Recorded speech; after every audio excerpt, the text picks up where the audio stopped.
C.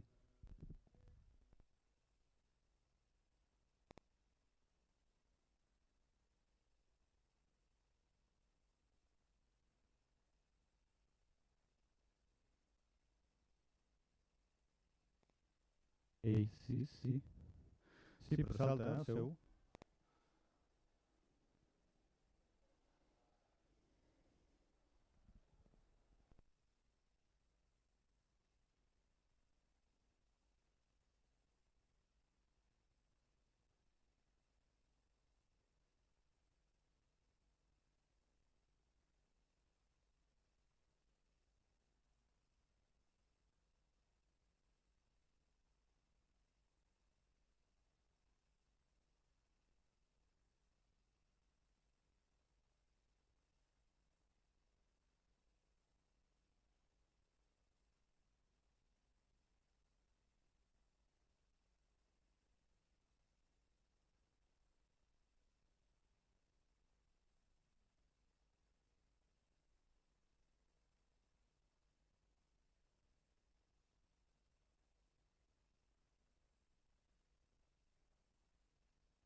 Ei, sí, sí.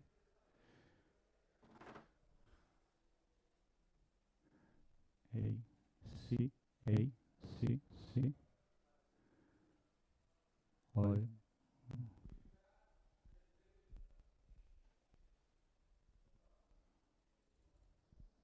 Ei, sí, sí, sí. Ei, d'acord. Ei, sí, sí.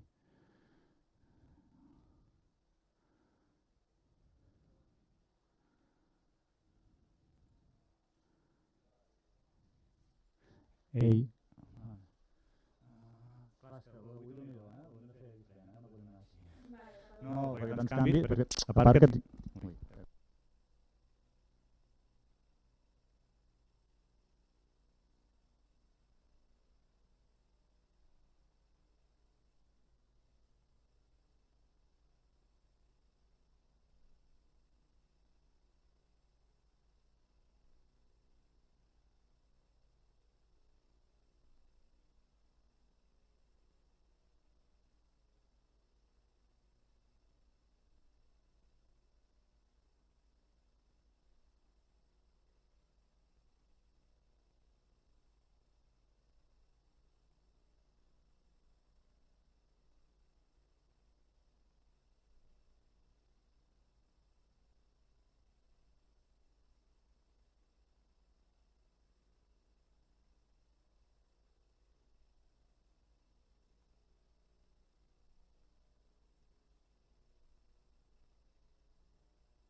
Un, dos, tres.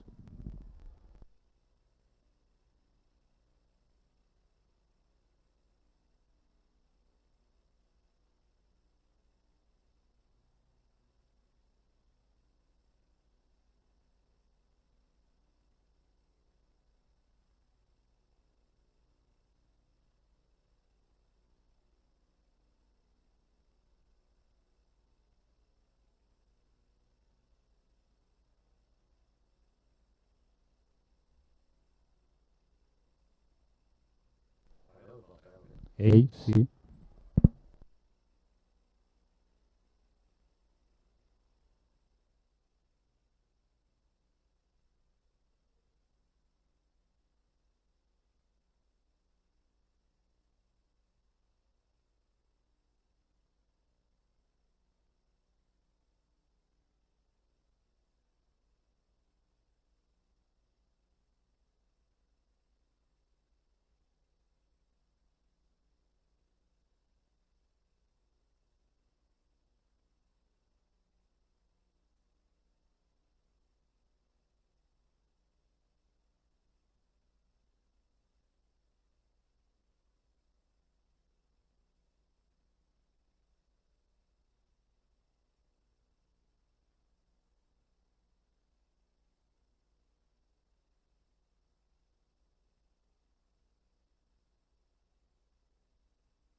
Hey, sí.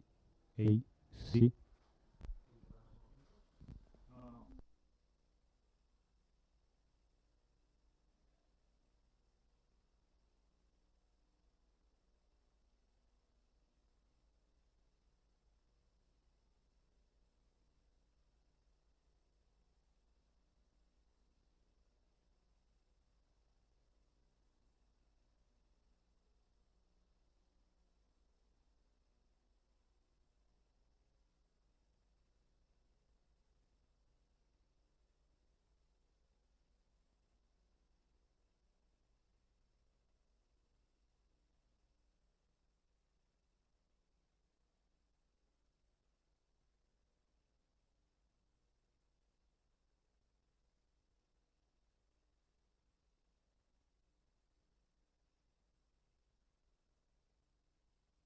So now it's working? Yes. Yes. Okay.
Okay, very good. So we can probably get started. Uh, it's real pleasure to have here today Achim Schwenk giving the colloquium. Let me just say a few words about Achim. So he got his PhD 2002, I think, in Stony Brook under the supervision of Jerry Brown. And then afterwards, I think Achim worked in Ohio State, Indiana and University of Washington, right? Before moving as the group leader of the theory group at Triumph. And since 2009, he's full professor at Technical University in Darmstadt in Germany. Achim is also fellow of the Max Planck Institute for Nuclear Physics in Heidelberg and affiliate professor at the University of Washington. And he has received many grants and awards. I am not gonna go over them. Maybe just highlight that very recently he got this level award for the highest top professorship in Hessen, and he's also the spokesperson of the CRC grant in Darmstadt, and a couple of years ago he received this advanced grant from the European Research Council. So we are really looking forward to your talk. Achim said he's happy if there's questions during her talk, so please you do not have to wait until the end if you have some question for him. Thank you very much.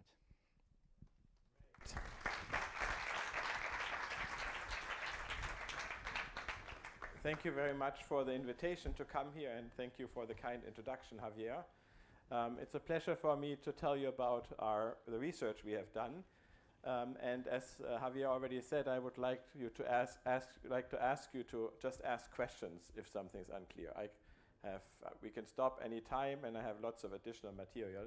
Be happy to discuss it so that it's more comprehensible. Okay. So please stop me. I'd like to tell you about the physics of the strong interactions in the universe, and I want to give you an introduction to it, and then the first half of the talk we will mainly talk about the physics of nuclei and extreme neutron-rich nuclei and the progress of understanding atomic nuclei from the theory of the strong interactions. And this is to convince you that this has reached a very sophisticated level.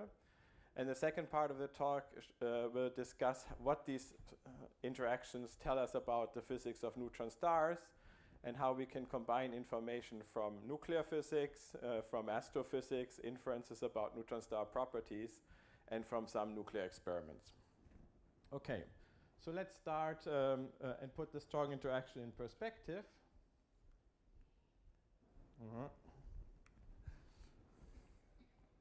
So as you know, there are 4 fundamental interactions in nature: gravity, the weak interaction, electromagnetic interactions, and strong interactions. And this talk will deal about all 4 interactions. In particular, in nuclei, 3 of the interactions are at work, and in neutron stars, all 4 interactions are at work. But when we talk about what kind of structure these different interactions give rise to, then the prime example is the periodic table. I would say this is very well understood. The structure and the organization of the periodic table of elements is well understood. Electronic structure is, let's say, also compared to other challenges we have in physics, well understood. But this arises from one of the fundamental interactions, namely electrodynamics. My talk will be about the physics of the strong interaction.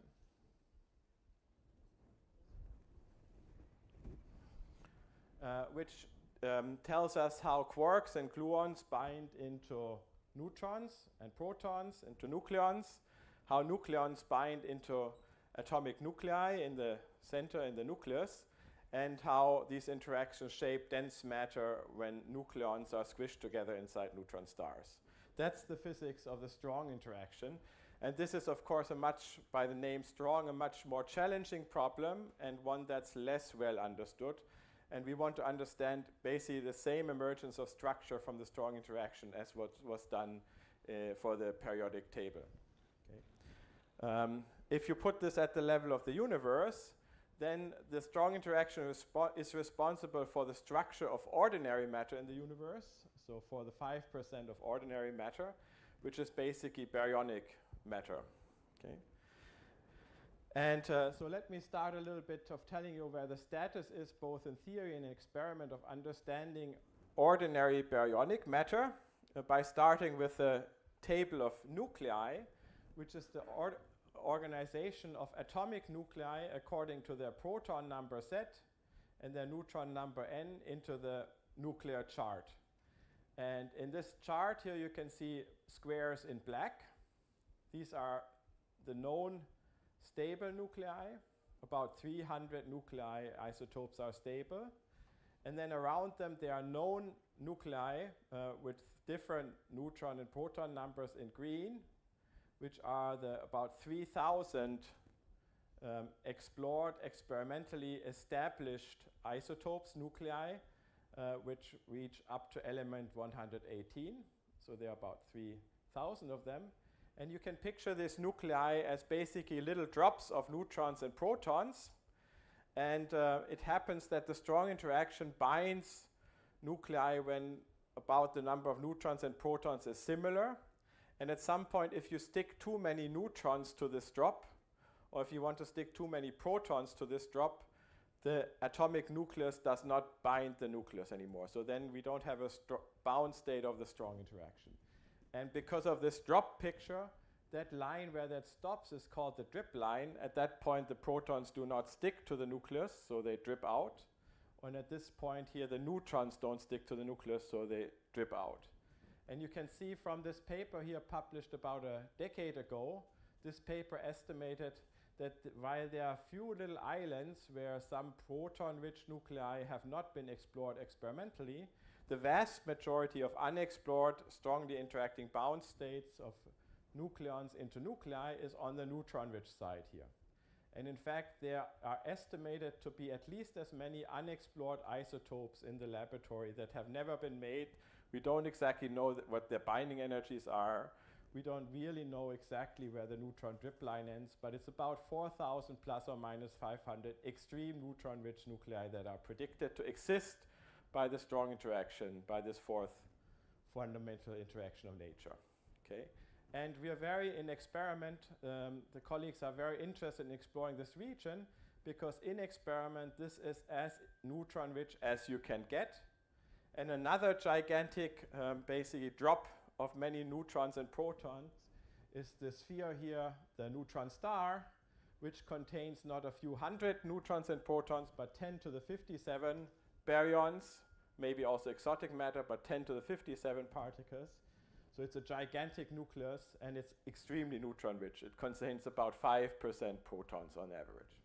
Okay, so the hope is by understanding matter here, we understand how elements are made in the universe, but we also understand extremely neutron-rich matter in neutron stars.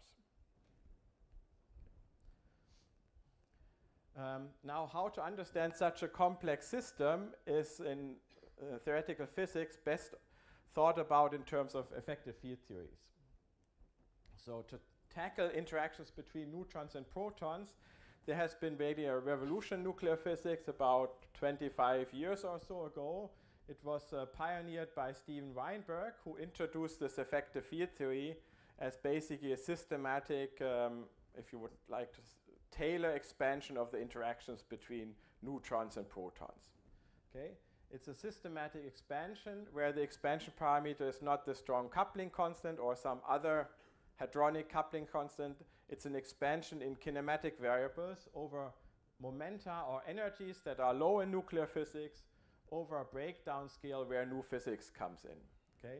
So for us, the typical low momenta are a couple hundred MeV, and the breakdown scale of this theory is maybe 500, 600 MeV. So effectively, we have an expansion parameter of about a third, but it's still an expansion parameter that's working. Okay? And Weinberg predicted in this effective field theory that the most important interactions that enter at leading order, so Q over lambda b to the 0th power, are interactions between two nucleons, and there are two types of contributions. One is by exchanging the lightest particle, which is the pion, one pion exchange, or by the two nucleons having some most general short distance interaction. This we call contact interactions. And then Weinberg and several people later developed all higher order contributions that are basically building in all the correct strong interaction physics and all the symmetries of QCD. It builds in all the long-range physics by exchanging 1 pions, 2 pions, subleading 2 pions, 3 pions, or 4 pions. So lots of good long-range pion physics included. And the rest is a general expansion of such short-range interactions. Okay? And this is basically the status where that field is. In the years, you can see when the interactions were derived. So we have basically available all interactions between two nucleons, between 3 particles that emerge at higher order, or between 4 nucleons that are even higher order, up to this not leading, but next to leading order. Okay. I want to emphasize that that was really a lot of work done by young people. In particular, the leading 3-body force was calculated by Weinberg's student B.R. van Kolk. That was his PhD thesis work, among other things. Okay. Now, why I'm telling you about this is because when you hear about many body interactions, one could get frightened, and this sounds like it's has many complications. However, this theory makes a lot of powerful predictions for many body interactions. It has a lot of consistencies between the couplings of the 2 and 3 body sector. So, for example, these red dots here are the same couplings in the 3-body force.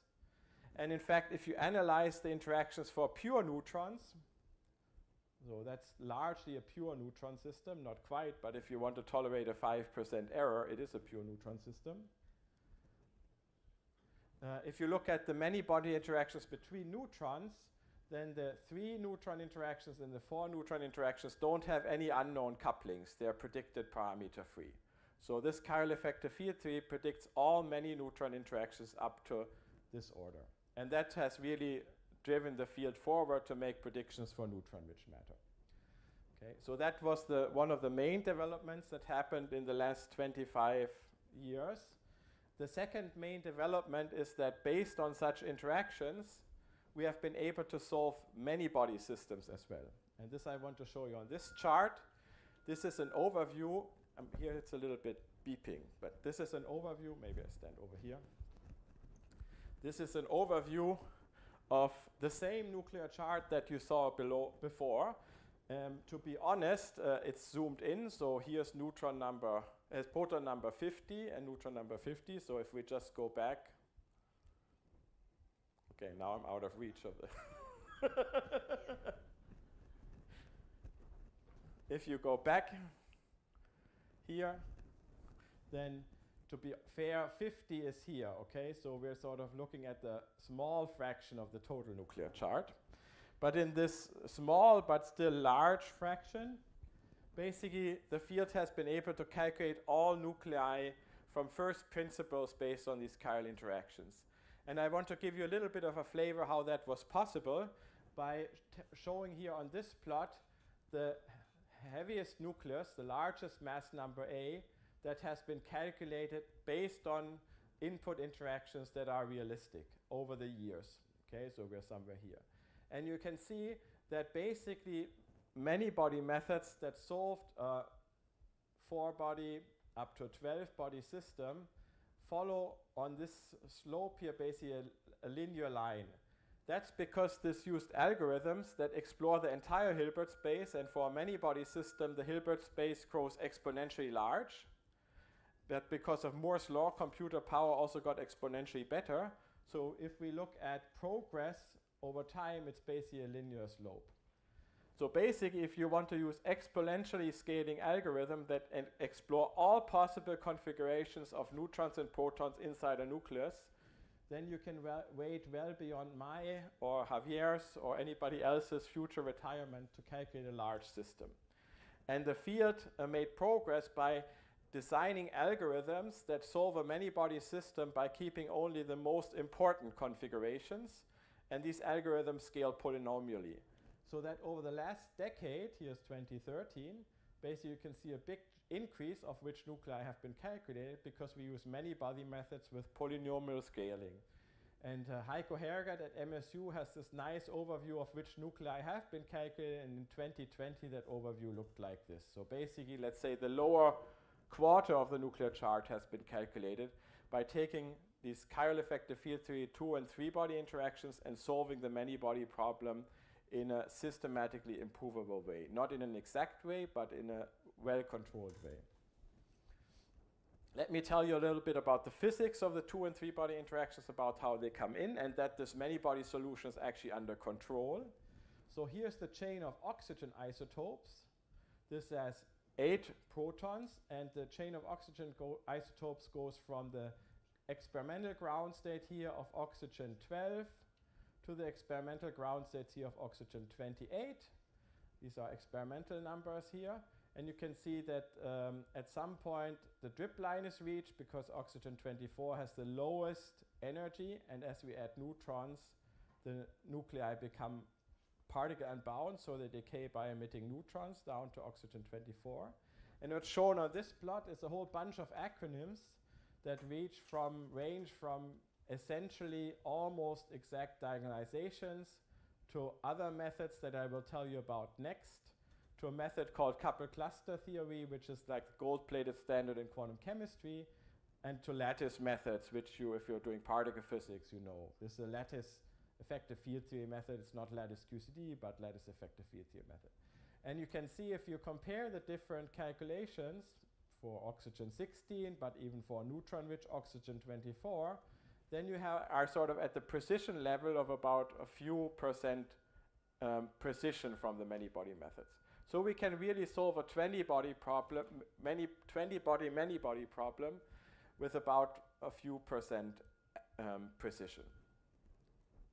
Okay. I want to tell you a little bit more about one of these methods which we have developed. This is called the IMSRG. Well, first I want to tell you the physics, sorry.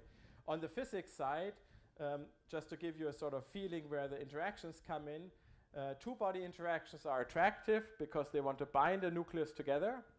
So you can see that sort of the calculation if you would use two-body forces only. And then if you have repulsive three-body forces to stabilize the system, right, your highest many-body force has to be repulsive, otherwise you get collapse. You get some repulsive contributions, and actually it was shown in the oxygen isotopes that this interplay of attractive two-body force and repulsive three-body force is able to predict the drip line here at oxygen 24 in the correct way. So that will be important when we get to neutron stars later. Attractive two-body, repulsive three-body. It's of course more complicated because there are many individual diagrams, but this is a good lowest level picture for you to take away from this. Okay, and then we get to this method here called the in-medium SRG, which I want to tell you a little bit more about how such polynomially scaling methods work.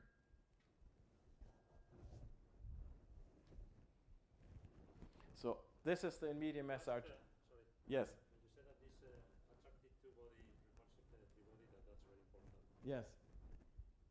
Why should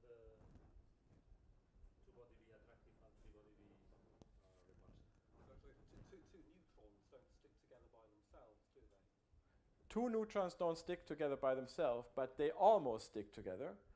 So the interaction is still attractive compared to the repulsive kinetic energy, right? I mean, for a Fermi system, kinetic energy will be filling up Fermi levels, so that's a effectively repulsive contribution. And the two-body interaction in net at the densities of nuclei is attractive because it binds nuclei, doesn't bind them in the right place, but it binds nuclei.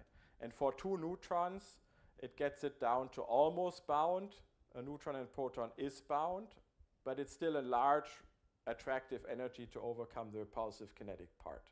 I mean, repulsion doesn't just come from the kinetic part. It's also, I mean, at short range, you have exchange of vector mesons, which grow and overlap. Yes, but this is really a picture from 30 years ago. And it has not really made significant progress to understand nuclear structure. And the reason for this is the advantage of this is like a systematic theory where you write down all possible operators to some order. Okay, there are open challenges, but it's way more systematic than old meson exchange models. And the big advantage with three-body forces is that it's all derived from a consistent Lagrangian. So it's developed from basically a Lagrangian level out of nucleon fields, pion fields. And then, as I said, the couplings of a nucleon to a pion here, the red dots, enter not just the two-body force, but they also enter the three-body force. So like the vector mesons and so on be included in the contact? Their effects are all included in the contact interaction, and the advantage is that if you want to play with vector mesons, there's lots of unknown couplings at the single one meson exchange level. It's more complicated at the two meson exchange models. And then you're trying to make up models where you fit these couplings in an unsystematic way. And here the advantage is that we fit basically the combined effect of all of this to data. And since data knows about, in principle, everything exchanged at higher energies, that's included. And we are at an energy where the explicit contributions are not resolved. And in all of these vector meson exchange or one boson exchange potentials from the 80s or 90s, the issue was always it's impossible to really build fully consistent many-body interactions because you're not starting from a Lagrangian level where you can do this fully consistently. Here, in the three-body sector, I already told you that for 3 and 4 neutrons, there are no couplings that you need to fit the data at all. And when you add protons, there are just 2 short-range couplings here and here that need to be fitted once. So you can get it right at the first. Yes, yes. You can get a lot of it from the first panel. And so it's true about, you asked about attractive and repulsive.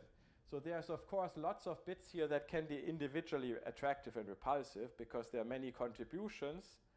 But overall, at typical momentum scales in nuclei, the two-body interaction has to be attractive to get you close to that bound nucleus. And the three-body interaction for a larger system has to be, in the end, repulsive because otherwise this just doesn't work. Because then you will collapse to bind more and more neutrons. That's not an answer. And in here, this contribution is repulsive, and we can discuss afterwards based on general diagrammatic arguments why that is the case. Okay, so it's some diagrammatic argument that doesn't have a simple intuitive explanation.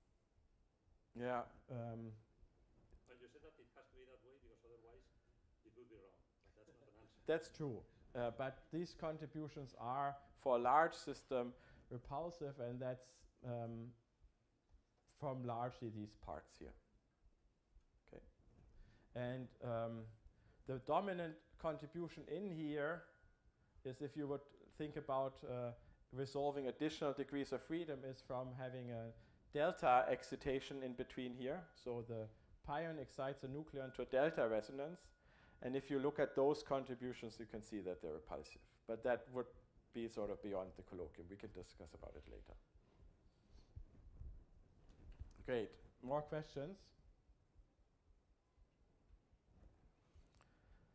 Okay, so let me tell you about this in medium SRG method.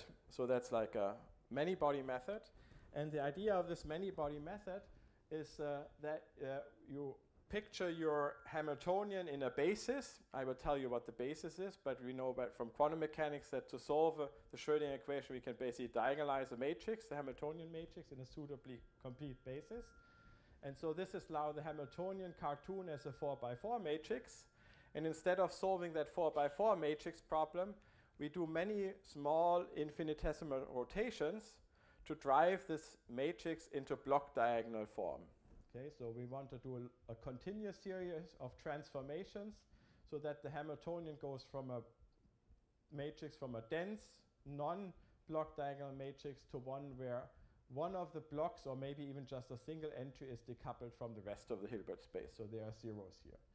And the goal is not to do that at once, which was what you would do if you diagonalize or block diagonalize, but to find a rotation that does this by doing many small steps. Okay, this is a unitary transformation, so nothing is thrown out at this point. Okay, and then that part here, if it's just like a one entry, would already be one of your eigenvalues because it's decoupled. Okay, so let's go into a basis. Let's think about a nucleus, like a closed shell nucleus, like calcium-40. Calcium-40 has 20 neutrons and 20 protons, and they fill up certain shells completely. So the simplest configuration is what we call a zero-particle, zero-hole configuration, where all the neutrons and protons fill it up exactly to the Fermi level. So for calcium-40, there's just one such state. This is labeled phi here. And there's a matrix element of the Hamiltonian between the two phis. And then you can make one particle, one hole excitation. So you excite, for example, neutron or proton. So that's 5 particle hole excitations, 2 particle 2 hole, and so on, and in principle up to a particle a hole. Okay. And then what we want to do is we want to, through a series of unitary transformations, rotate the initial Hamiltonian, which is dense, to one where this block here is decoupled. And then in this target state of this reference for calcium-40, that will be the ground state energy of calcium-40. Okay. And the way to do this is to basically take this equation, turn it into what's called an RG flow equation, and then you can show that this equation turns into a differential equation for all Hamiltonian matrix elements in such a commutator form. And this first entry in the commutator is what we call the generator of this unitary transformation. And if you pick as generator the commutator of the Hamiltonian diagonal elements that you want to have with the general Hamiltonian or the off-diagonal parts, then you drive the Hamiltonian into block diagonal form, into the form where you have only entries here and there. Okay? This you can see because if the Hamiltonian is in this form, H diagonal commutes with H off diagonal and the flow stops, the differential equation stops. Okay? And here you can see that working for calcium-40 as a function of this flow parameter S, you start with here the Hartree-Fock energy, just the starting point of this flow, that would be this number here. And then you evolve, you gain about 100 MeV correlation energy, and the flow flattens out because this commutator here of the generator is equal to 0 at the end of the flow. Okay. And this is a very versatile method. These RG flow equation methods are very versatile and have enabled basically all the calculations you saw on the previous chart. A recent development was by a graduate student in Darmstadt. Normally, these flow equations are truncated at what we call the normal ordered two-body level. So we keep basically after normal ordering just two-body operators. And so that's what turns it into polynomially scaling method.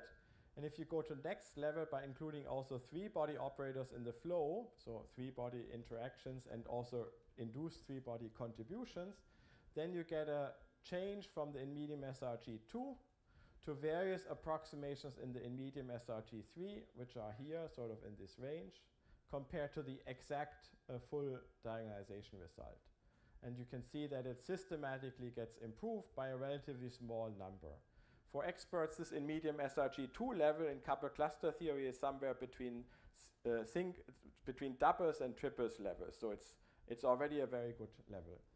Okay, and just to show you what this then gives is if you want to look at the entire nuclear, this lower level nuclear chart, then in a paper here led by Ragnar Stroberg, who's now faculty in Notre Dame, we looked at all nuclei up to the iron chain and calculated the energies. I will show you more energies, but we were interested in whether these chiral interactions give you a global picture of the nuclear landscape. And you can see that's indeed true. If we estimate the probability to be bound is dark blue or white unbound, then we can see that the position of the proton drip line that's calculated in blue versus where it's confirmed or last experimentally known is very consistent with our calculations. And these are interactions that have just been fit to the triton and the alpha particles. So everything on here is basically a prediction, and also on the other side, it agrees with the experimental knowledge. So the many-body methods in nuclear physics have developed much more, and actually now we are back to everybody trying to improve the chiral effective field theory input, do estimates on the neglected contributions, push things to a higher order, maybe include delta isobars and go to delta full effective field theory. So nuclear physics went from like advancing the many-body methods to now going back to improve, get improved interactions.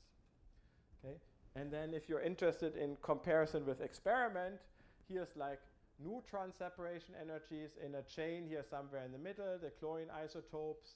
Neutron separation energies calculated is red, experiment are the black bars, 2 neutron separation energies, proton separation energies, and 2 proton separation energies. Okay, and the scale here is MeV. So that's really, I would say, a very good calculation. Okay, now I want to get to neutron stars, and I will jump a little bit so you can ask me afterwards. So just a quick advertisement. There's a lot of great synergies between experimental and theoretical work. If you're interested, ask me afterwards. Since I know some people are working on this here, I want to show something that connects to research done here, and then we skip to neutron stars.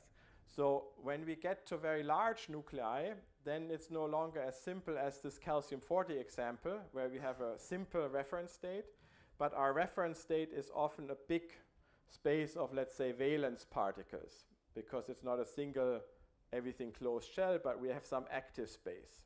Okay, so in the end, then in the medium SRG, you turn to decoupling basically this valence space from the rest of the configurations, and you're left with, in the end, having to diagonalize this valence space problem, because this diagonal part in the medium SRG is no longer a 1-by-1 matrix, but then turns out to be like a 10 to the 10 by 10 to the 10 matrix, and that's not pleasant. Okay, and together with, led by Alex Tichai, together with condensed matter and quantum chemists, we combined this valence space in medium SRG with the density matrix RG, which is used in many fields of physics, and looked at a heavy nucleus like nickel-78 energy. Here's the ground state energy and a first excited energy. And we found that if you calculate these nuclei in this standard shell model picture, then as you can see here, by shell model means CI, then you can see here that in the shell model you're not able for this nucleus to reach the full diagonalization, so you have to make some truncations. Often these are truncations by the number of allowed particle hole excitations in the valence space. And you can see here that sort of works for the ground state, but I would say for the excited state it's kind of hard to guess how that thing converges or what it does. Okay, and we found that if you combine these ideas from the density matrix RG, which take into account, let's say, entanglement information or better ways of sampling quantum information correlations, then you get a very nice convergence of excited and ground state energies in Hilbert spaces that are about 100 smaller in dimension.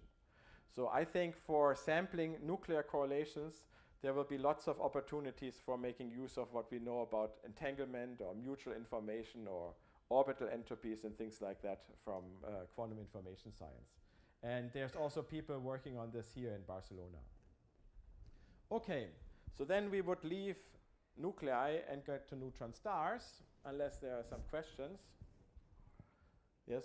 Can you recover like the magic numbers from this? Yes. That's exactly what we did in early papers.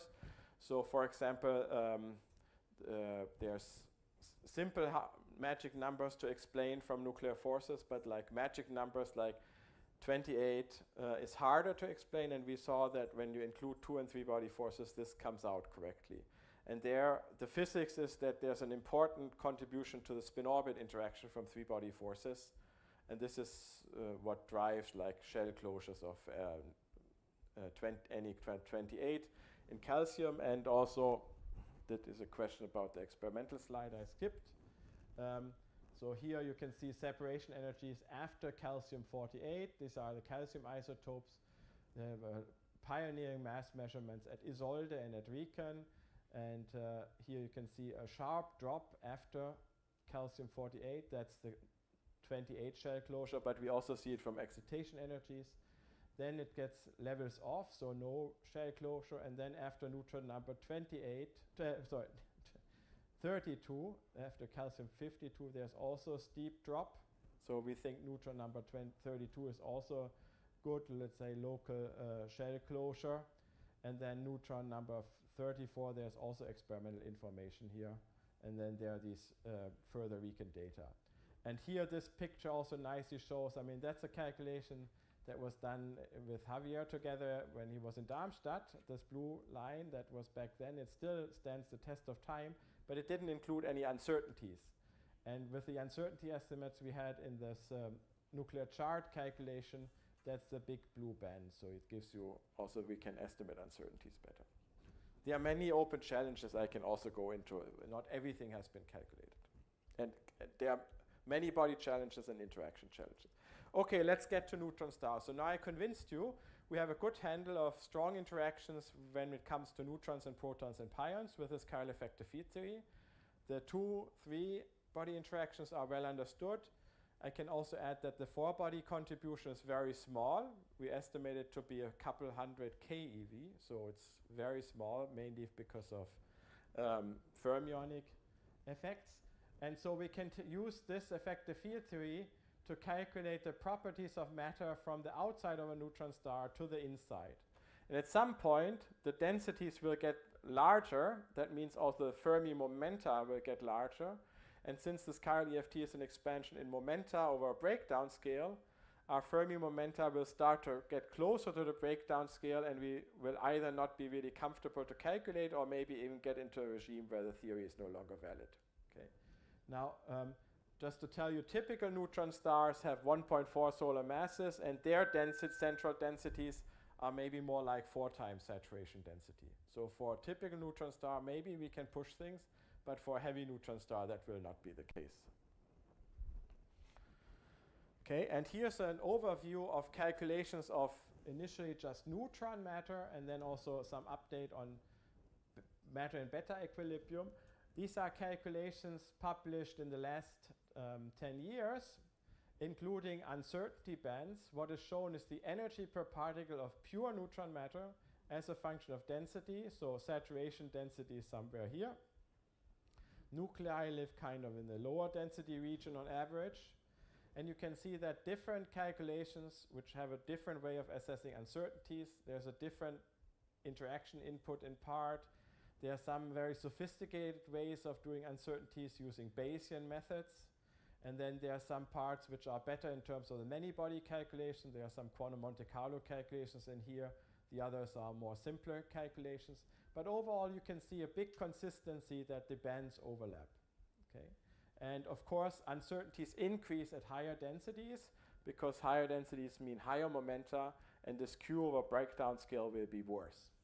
Okay, and then you can see here also a nice comparison, which is the dot dash line, which is called the unitary Fermi gas, which is a strongly interacting gas of fermionic atoms with interactions that are mimicking basically neutron interactions, so large scattering lengths.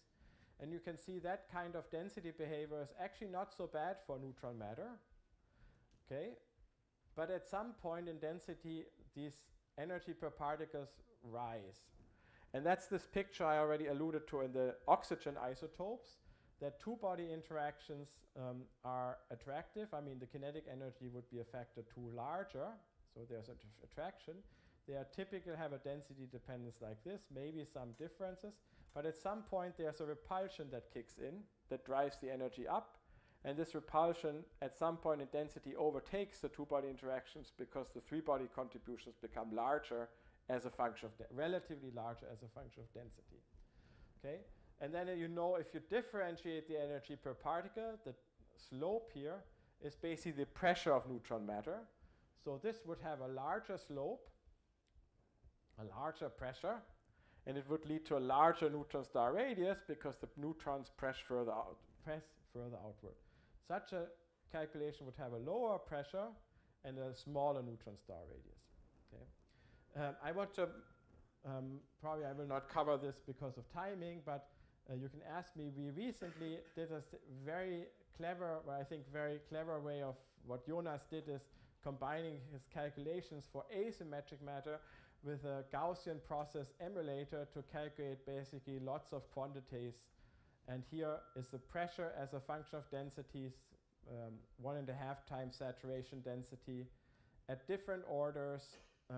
And this is already in beta equilibrium. So this has, as a function of density, a changing electron and proton fraction. And you can see here that the bands nicely overlap, the N2LO band. So that would be 2-body forces up to N2LO. The leading 3-body force is band here with a central curve there. And the next order has an uncertainty that's smaller. I told you expansion parameter is roughly 1/3, so not quite at higher densities, but roughly, but it nicely overlaps. Okay. And then just to put in perspective, here's basically an astro part, and you can see that this is more constraining than at these densities.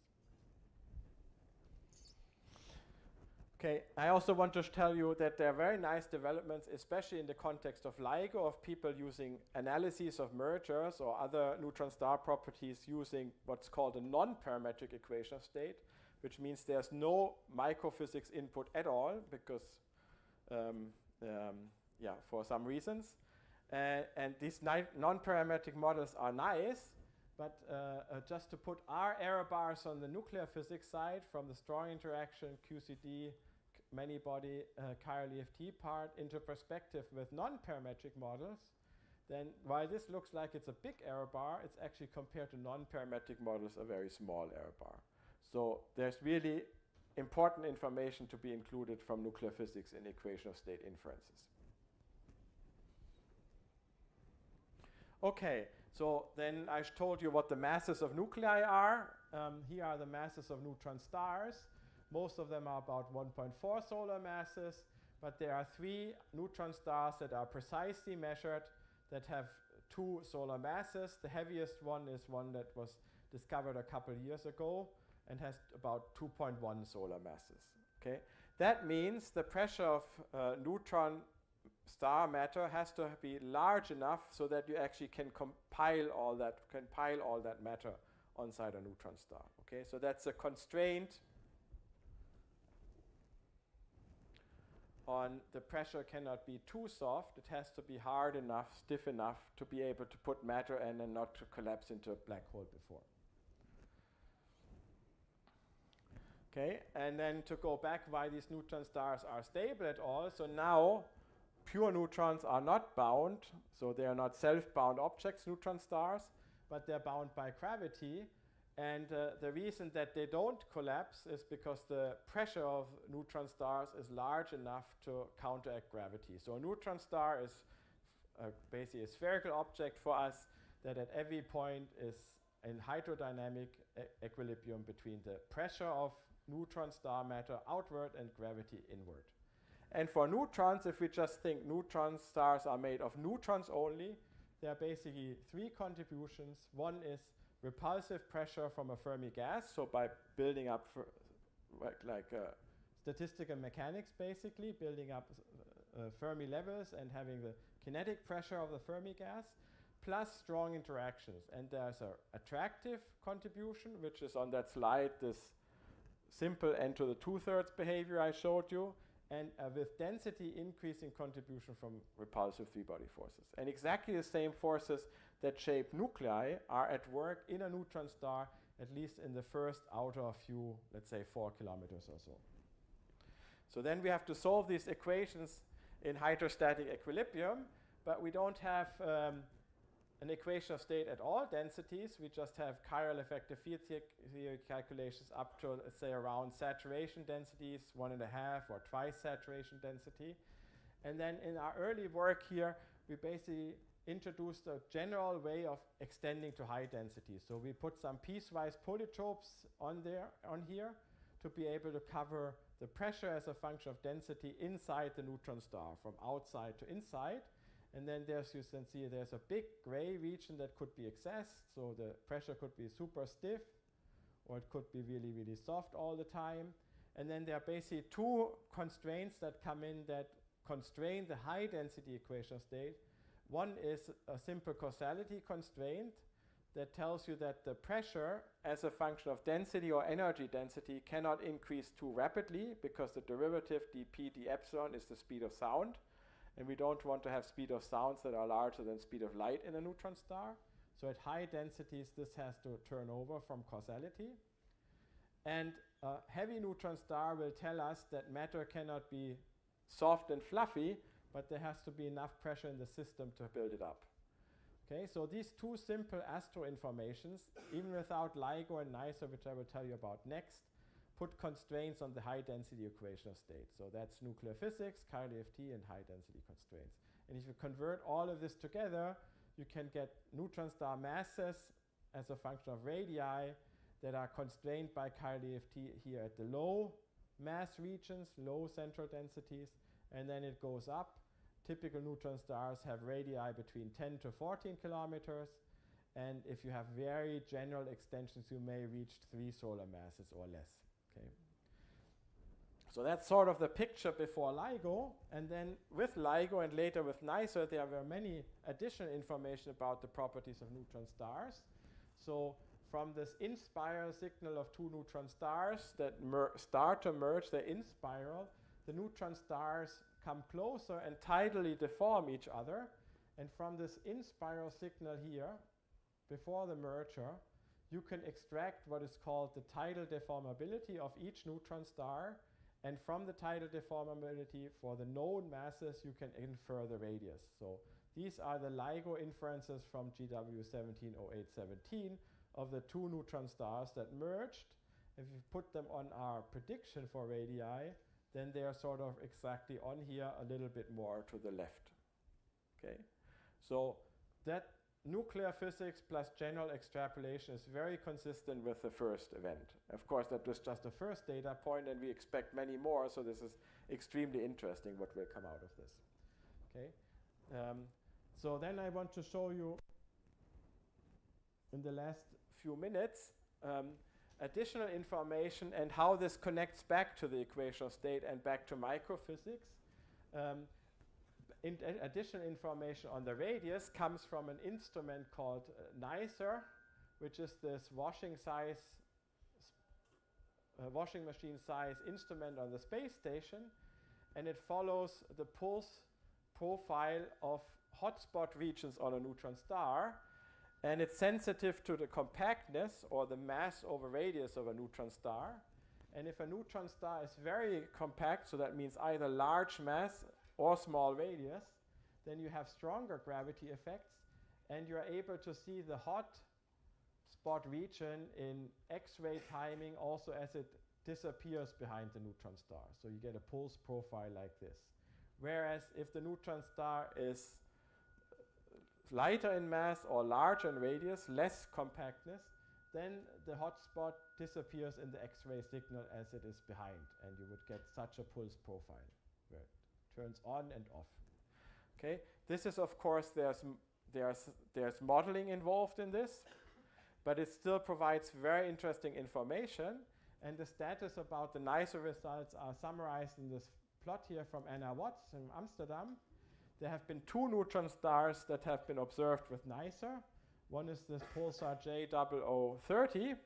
This is a pulsar where the mass was not known, and you can see a relatively large region. The mass isn't known, so it's like in compactness, m over r constant, it's tilted this way. Okay, and you can see again radii somewhere between 10 to 14 kilometers, a little bit more further out. Okay.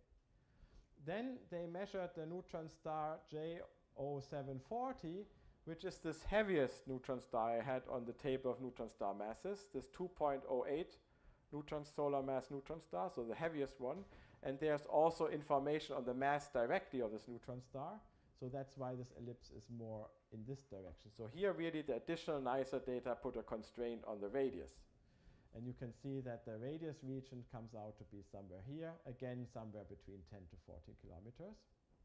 Okay, and they are pushing maybe a little bit more to larger radii. Okay, there's a second analysis. This was the Amsterdam analysis. Within the NICER collaboration, there's also an Illinois-Maryland analysis, which is a different way of modeling the hotspot regions. They provide posterior distributions that are consistent with the Amsterdam analysis.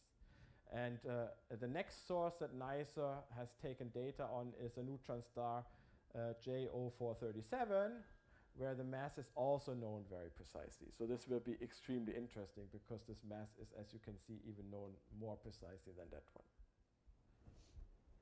Okay.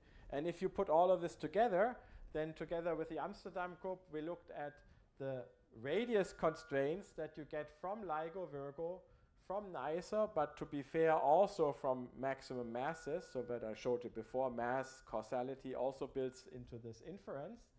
And here we looked at two different ways of extrapolating to high densities, which are either this piecewise polytope model I discussed, or more other parametric model called the speed of sound extrapolation. And in all of these inferences, neutron stars come out relatively insensitive to the radius, to the mass at around 12 kilometers. So it'll be very interesting. That's because LIGO prefers a little bit more to the left here for these two LIGO regions, and the heavy, nicer neutron star prefers a little bit here, so it's more there. So it'll be very interesting to see the next nicer source and to see more gravitational wave data. Now, at the last part here, before I want to basically almost summarize, is we can also look at a density just beyond chiral EFT at 1.5 times saturation density, or at twice saturation density. And we can compare the different calculations. These were the big neutron matter bands I had on my plot. And we can compare the different neutron matter bands, and you can see the priors based on these different neutron matter bands are the dot dashed lines. Okay, so these are the priors that are informed by chiral EFT, or here informed by chiral EFT.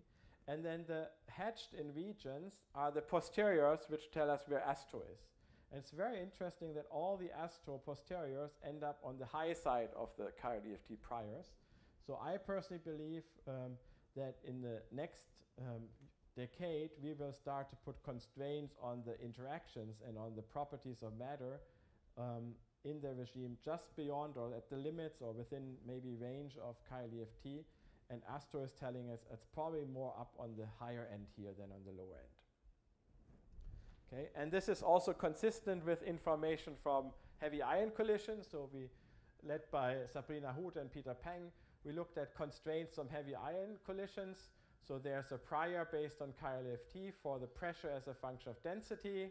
Then you can build in astro information as I just discussed, or you first build in heavy ion information and then build in astro.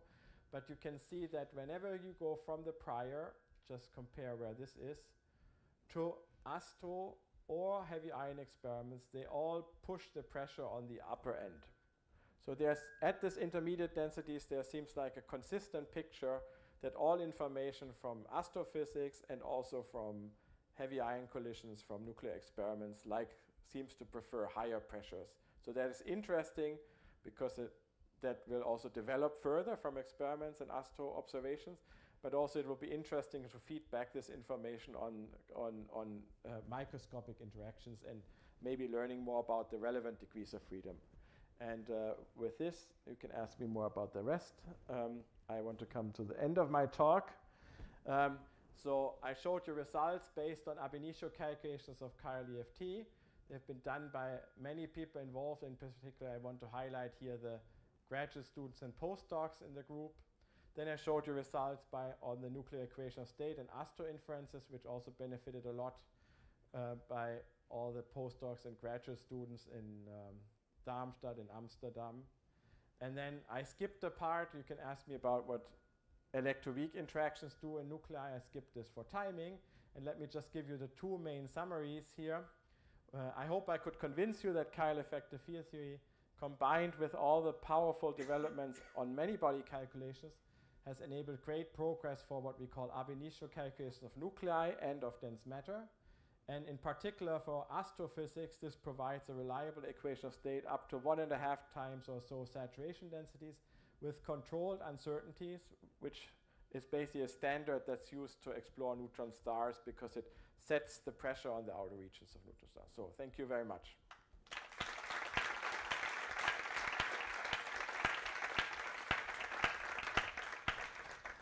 Thank you very much, Achim, for the great talk. Are there questions? Yeah, maybe it's half a question, half a comment, which is that there's one piece of information you didn't include in your discussion of the equation of state, which is that you have to match on to perturbative QCD at sufficiently high density. Yes.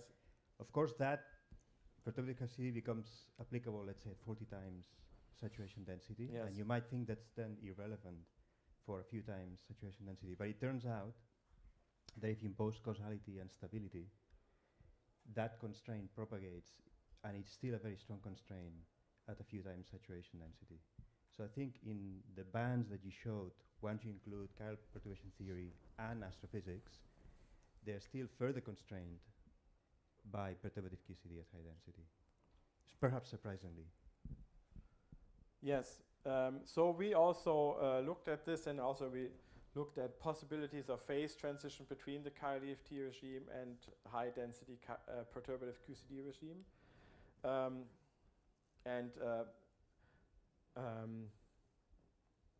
so basically, in the prior without the ASTO part, there's a small lever here at high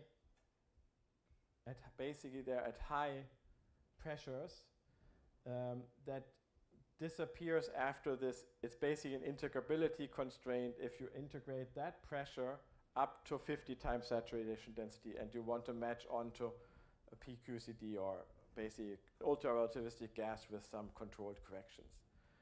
It's a pretty small region, and also exactly how large that region depends on down to which pressures you want to trust the the perturbative QCD part, and it of course is also sensitive to which renormalization scale variation you want to do.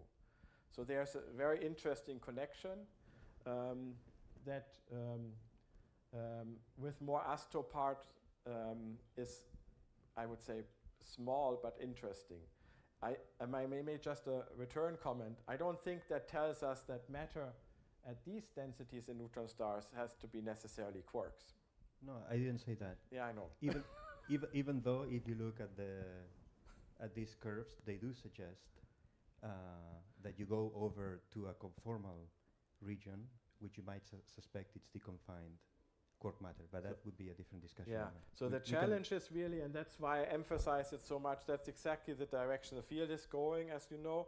The challenge is really then, how do we, in that region here, get information about the degrees of freedom? Because you can have always different degrees of freedom, but there's also interactions among these degrees of freedom, and we're in a strongly interacting regime, right? That's exactly what happened with when the neutron stars with 2 solar mass were first discovered. People started to say, okay, strangeness is ruled out because when you add hyperons, it makes it softer. But of course, hyperons also interact strongly, and it's degrees of freedom and strong interactions, particular strong interactions of the hyperons with the nucleons also, that can give repulsive contributions. So, but I personally think it's going to be very interesting to try to make inferences, also maybe statistical Bayesian guided inferences of what could be the degrees of freedom there. And I hope I could convince you that in the region just beyond Chiral-EFT, we are starting to get nice insights from experiments in astrophysics. Thanks. Other questions?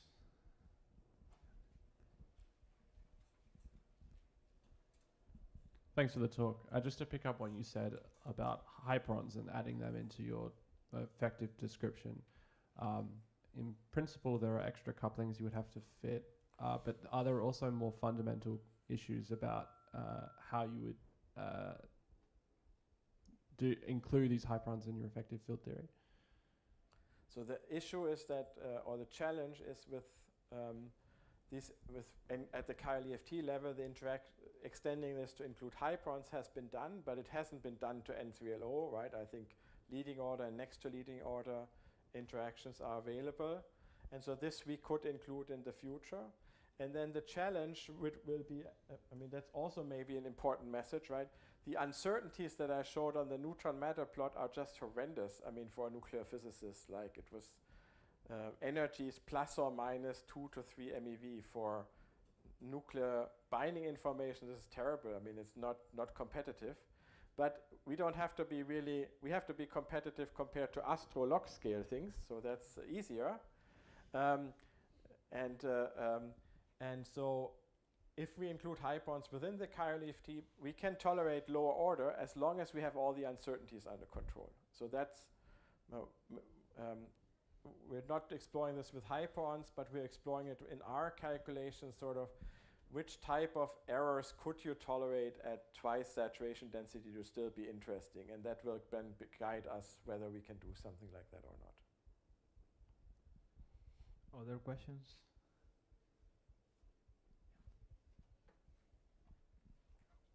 Yeah, Achim, thank you for the talk.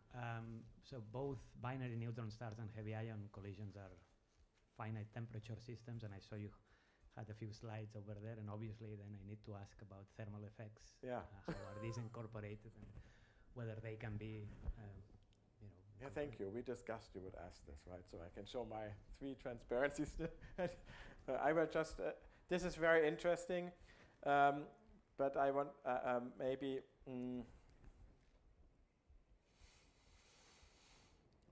here's a calculation of the pressure. So it's as a function of, for different temperatures, and pure neutron matter versus symmetric matter. And what we see in the calculations and why we think it's interesting. Also, first of all, when we look at the contribution from at finite temperature, basically all the finite temperature effects look like they're good Fermi liquid. So you could, in our calculations, make yourself much easier by basically taking the cold pressure, adding on top of it thermal quasi-particles with a density-dependent effective mass. So maybe at even higher temperatures that no longer works, but basically all our results look Fermi liquid-like. But what's very interesting, it's also consistent, it can happen in Fermi liquid, so it's not beyond Fermi liquid effects, but what's interesting is that if we look at a system, at best shown here, like it happens everywhere, but it's very good shown here, like this is 20% protons. The cold pressure is the blue line, so you can see a blue line and an associated N3LO uncertainty band. But then you see that if you go to higher densities, so just above 1.5 saturation densities, if you heat up matter, the pressure actually doesn't increase, which is what you would normally expect. If you make matter hotter, then the particles start to bounce more. But matter actually has a lower pressure. So this is known as a negative thermal expansion, because while the total pressure is positive, so there's no instabilities, and the cold pressure is positive, the thermal pressure contributions are negative at high densities.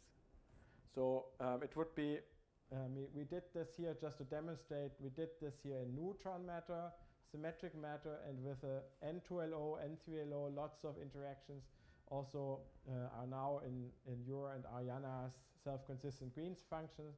One sees such effects that at high densities, the thermal pressures start to decrease, and at a high enough density become repulsive because of the repulsive free body effects. So that would be very interesting to see, and maybe one can see that in a merger more easily than in heavy ion collision. Is there any other question? Okay, the last one. Thank you for the talk.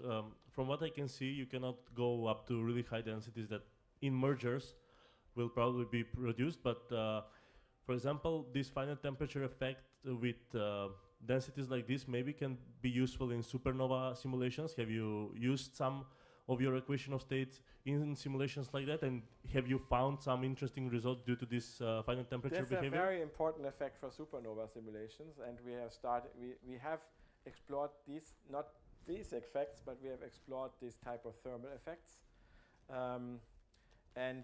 Basically, it impacts in a supernova. There's basically the core collapse, and then you have your hot protoneutron star, and exactly how that cools or how that contracts is basically governed by the thermal effects of the equation of state. And most mean field equations of state that are used in supernova simulations basically have a density-dependent effective mass, where the effective mass of the particles decreases, and so then I have to convert that to thermal effects, which I will not be able to do right now. But basically, the protoneutron stars contract faster, I think, or slower, one way or the other.